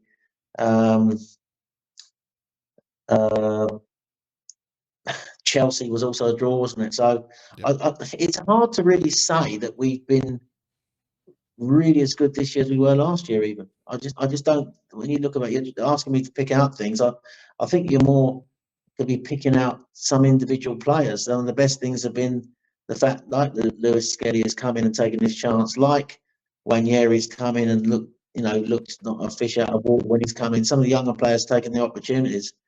I just think, it hasn't been quite the season for sort of standout performances. Even when we've been winning games, we have been underwhelming in some of those games. You know, we haven't got a lot of mass. We talked about the fact we're undefeated against the top 6 teams. When I look at the results against the big 6 this year, we haven't been A winning lot of many of them either, have draws. we? There've been a lot of Yeah. draws, haven't they? So that's one thing. So but then again, if I think back to last season, we had this wobble round this time last year. It was that we just ended the season so well, playing great football, scoring goals, that you took it for granted it was going to go into this season. And it hasn't quite matured that way, has it? So the fact that we've been unbeaten, we've only lost 2 games in the Premier League with all the injuries, I think that's one thing we can say is a positive. The fact that we're still competing for the Premier League is another positive, albeit we're 4 points behind and they've got a game in hand, Liverpool. The fact that we've been able to sort of like compete despite all the injuries we've had and the suspensions we've had is another thing. So I think they're the positives, without it quite being the positives that we were really hoping for, that we were going to sort of like get top of that table and be in a really strong position going into 2025. But the one thing I will say, 2024, I think we scored most points, scored most goals in the league in 2024. But the leagues are not settled on calendar years; it's on 38 games in a season, isn't it? So, Unfortunately not. look, I'm being ultra critical, probably you could argue, but um, it's been sort of season where I wouldn't say it's been underwhelming, but I wouldn't say it's really blew me away either.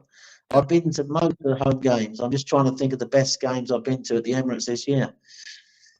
I think the Forest victory was a good victory over a team who proved to be a good team. That was a good performance. We beat them 3-0.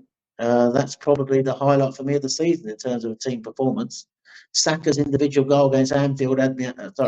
Saka's individual goal against Liverpool at the Emirates when he came back from injury, his first injury, had me out of my seat. That was my moment of the season. But it has been very difficult to sort of look at this first half of the season and be as excited as probably I hoped to be. But then I set high standards with the team now.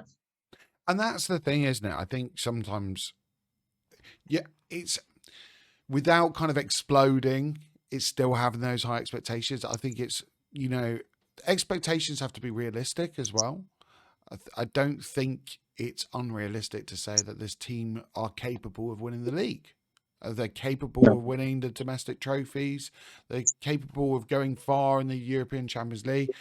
Winning that would be a very, very difficult ask. I mean, it is for any team. I think we're, to be honest, in that competition, cup competitions, you need to ride your luck. You need some big moments, and I think I think we saw in the Bayern Munich game last year that we got the draw 2-2 at the Emirates. When we played them away, we just did not look like scoring, and they beat us 1-0. And once they scored, the game was over. And I think that night, Arteta identified that we really needed to be better offensively. And the only way we were going to do that was to maybe make the right signings in attack. So because he thought that night, and I heard him say it in the press conference, we haven't done that is almost like an indictment, really, isn't it? The fact that he identified that as a problem why we didn't beat Munich last year and get to the semis, yet here we are, sort of 9 months later, and we haven't really addressed it, unfortunately, for whatever reason. So, but don't worry, we'll get Sesko in this week. We'll get Isak in the summer, or we'll have a couple of other wingers here. It'll be fine, Graham. It'll be fine. Do you know what? It's interesting you mentioned Rafinha earlier, because I never really thought about it. They've got these big problems at the moment, haven't they, with Dani Olmo having to sell off seats. And I mean, that club, I don't know how they still register players anymore. I don't know what is going on at that club. Barcelona always seemed to be a very well-run club. I remember there was a time. Do you remember they had UNICEF, didn't they, for their sponsor? They didn't take sponsorship money and stuff. They were almost like their own entity. They're amazing. Very prestigious club. It would be interesting to go in there and say, you gonna keep hold of Rafinha? Can you afford to? Can you? I think the fans. I think the players themselves, they need a bit of a boost, and let's just hope that the second half of this season is a big half for us. You know, a quick trip to Dubai, even if it's for like just 2 days, come back, get Ben White nice and tanned, so he's Yeah. ready to come back when he's nice and fit, and we'll be good to go. We'll be fine. Before we finish up, Graham. So I've been asking everyone recently to come on the show as my last segment every time, and it is your unpopular opinion. Now, you almost dipped into it earlier. So, Graham, what is your unpopular opinion? I don't know what you're going to think about this, Alex. I don't know what the people are going to think about this who watch your shows and what their opinion of it is. But my unpopular opinion is that Wenger's 2001-2002 team was a better team than the Invincibles. And I'll tell you why. All right, so Yeah. let's look at it. The Invincibles are seen probably as the greatest team ever on the back of they're the only team who have won a league title without losing a game. They won 26 games that year, drew 12, lost none, 90 points. And they are probably, you know, you look at other great teams, the Man United 1999 team that did the treble. They're obviously, some people think it was that team. Some people think it was the Chelsea team under Mourinho, the one that never lost a home game for 2 years, whatever his record was. But a lot of people think that Wenger team is the greatest team of all time. But I don't think that was Wenger's greatest team. I think his greatest team was the 2001-2 team that won the double. It won the league that year, and it won the FA Cup by beating Chelsea. So that is my unpopular opinion.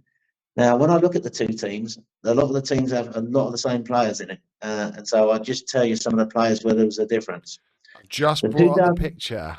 I've just brought up a picture. I think this is from, so it must be, hang on, which game was this? Because Seaman has got the blue and red. Oh, who did we play? Can you see it, Graham? Can you see the picture I've put up? it's very small on my screen. I can't see it, to be fair. I can't remember But what it was. Yeah, we won go through some that of the season. players.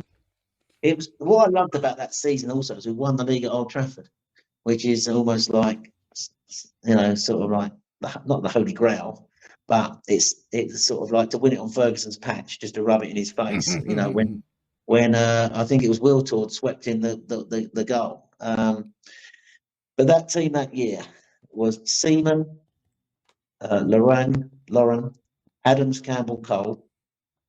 The midfield was basically around Vieira, Edu, Parler, and up front was Lundberg, Omri, Bergkamp, Pires, Wiltord, and I think Kanu was there. So for the 2014, obviously by then Seaman had gone and Lehman was in goal.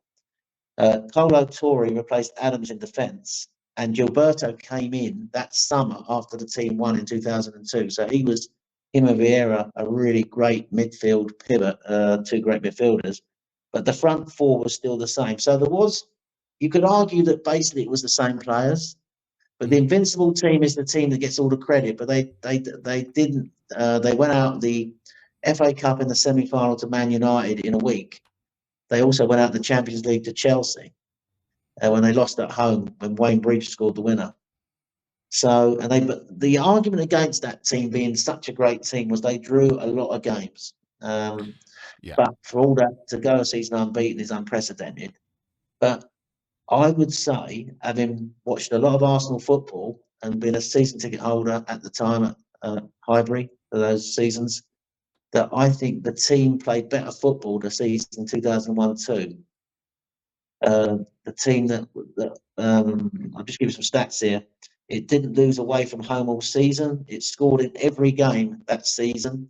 Admittedly, it lost 3 games, but it was still a phenomenal team. It played great football, and it's unpopular because everybody will have Wenger's Invincible team as the greatest ever Arsenal team. But I think that Arsenal team 2001-2, it's an unpopular opinion that for me is my greatest ever Arsenal team. Do you know what?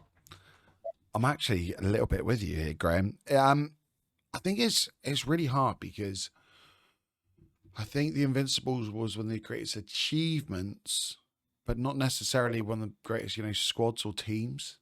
I've Yeah. always looked, and for me, that the best midfield pairing I've seen at Arsenal was with Petit and Vieira. And Vieira, yeah. And that's not a slight on Gilberto at all. No. I just felt that was it was an unbelievable balance, of the left foot in terms of Petit, the ability driving forwards, the two-wayness of both of them. Whereas I felt that it was a little bit more obvious maybe with Gilberto because they called him the invisible wall for a reason. He was that player, but I mean, looking at this squad, so just the choice that you've got there is unbelievable. Just in terms of like right backs, so you got Lee Dixon there and Loren. You've got Van Bronckhorst, Ashley Cole for left backs. Our centre backs, we've got Kolo Toure was in the 2001 to 2002 squad. Was he there in 2000 to 2001? I wonder.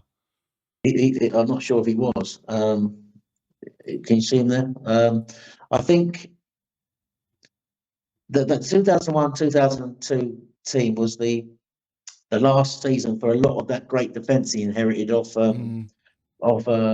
George Graham, wasn't it? So Seaman, for example, the goalkeeper, he then went to Manchester City when the season we went invincible, and then obviously like Dixon, as you said, I think that was his last year. Adam, Winterburn already gone, I think, and Adams, that was his last year. I think that was his last year before he went. So I'm not sure if Toure was already at the club, and I don't know if Toure, when he came, was seen as a centre half. I think he's another one who Wenger converted into a centre half. He was. And we had, I mean, that was a season. I can remember the win. I went to the game at Stamford Bridge when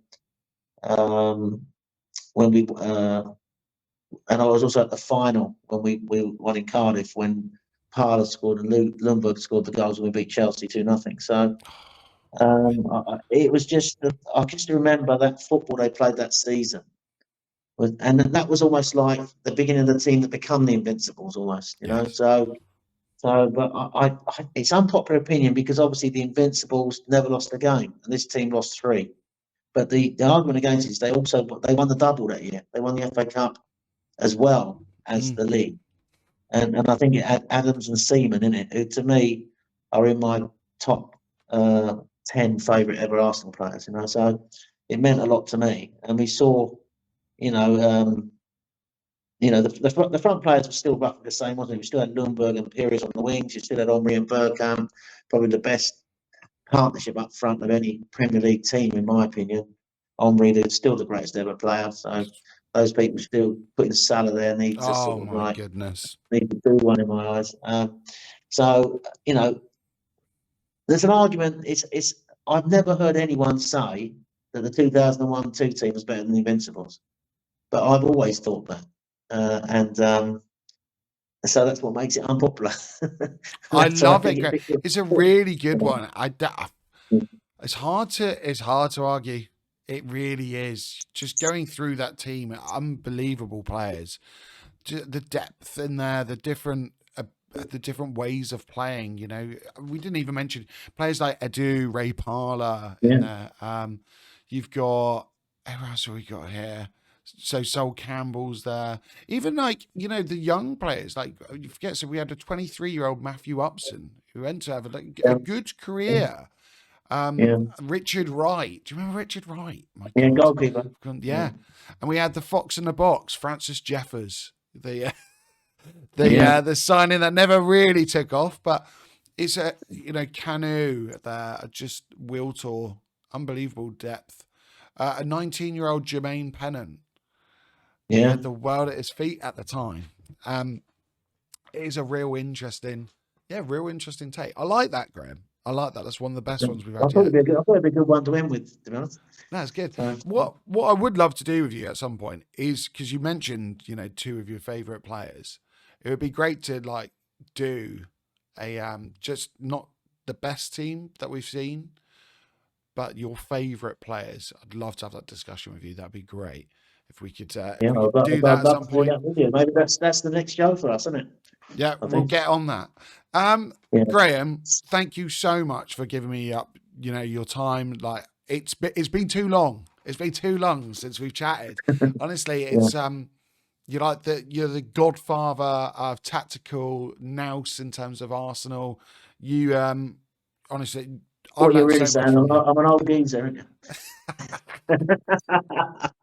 I think I was chatting to Dan Potts, and I said, oh yeah, I've been chatting to Graham, and he said, oh Graham, I was like, you know, Uncle Graham Brooks, and he went, oh yeah, Uncle Graham. So that's what you're known as now, Uncle Graham. Yeah. That's it. Yeah. Honestly, like you are just your ability to talk through these things have taught me so much. Part of the reason I do this, like genuinely, you've changed the game, Graham. You've changed the game. You're like the Pep of this YouTube game, Wow. changing everything. I wouldn't go that far, mate, but that's really nice of you to say. More And, hair as yeah, well. but it's been great coming on tonight, and I've really enjoyed the chat. We've had a real good therapy session, and looking more than therapy. It's been a great look at Arsenal, the future of Arsenal, and it's always great to come on after a North London derby win. I mean, I've been my first North London derby, Alex, I said before we started tonight, was 1970 at Highbury. The year was my first season. My dad took me as a young boy. And I've been going to Arsenal. I got what the derby was. We've been talking about, do you get the derby? I got the derby quite quickly. Do you know what I mean? Yeah. And when I lose to Tottenham, it's the worst feeling in the world. I never want to lose to Tottenham.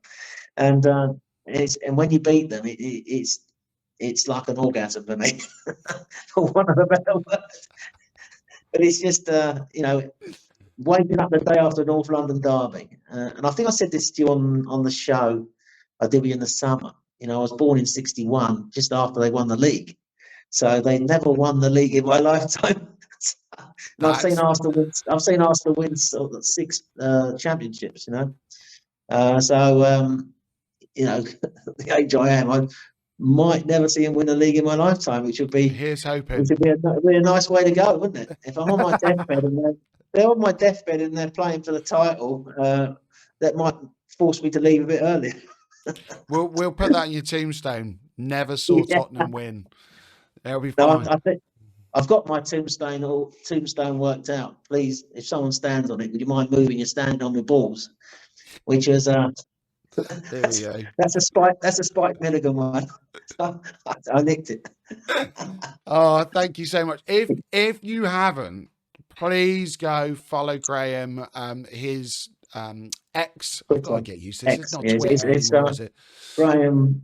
I forget what my Twitter is now. It's underneath you, Graham. It's Graham_Brooks1. Right. Yeah. Don't worry, all my content is Arsenal. And Alex, you'll be pleased to know, as we talked about earlier, I've been doing Tactical Insight on AFTV for a while, but we're back on it. Me and James back on Monday with a new show straight after the Aston Villa game. So I'm looking forward to it. I'm looking forward to it as well. I'm going to try and slide in one day. I'm going to get a guest appearance on the Tactical Insight. I'm not going to say anything. I'm just going to be there. I just want to move the board, or I'll be like the weatherman in the background. I'll just do that for you, Graham. It's fine. It's been great, Alex. Really enjoyed the conversation, mate. And keep doing what you're doing. I want to see your channel evolve. So you're a great football man yourself. I know you've done some great stuff with. Is it Alex of the Different Knock? Yeah. And you've been doing some Arsenal content as well as your channel. It's well deserved. I think you've got a future in this.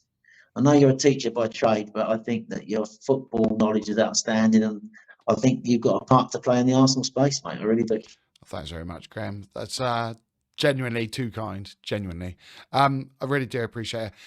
If you haven't, like and subscribe to the Forward on Football podcast, and we will be having a new podcast coming out on the channel with Jack Davenport. It's going to be a weekly podcast called Marble and Gunpowder. So please keep a little eye out for that one. That'll be every single week. And we'll just be, having a little bit of Arsenal waffle. But speak to you all soon. Cheers now.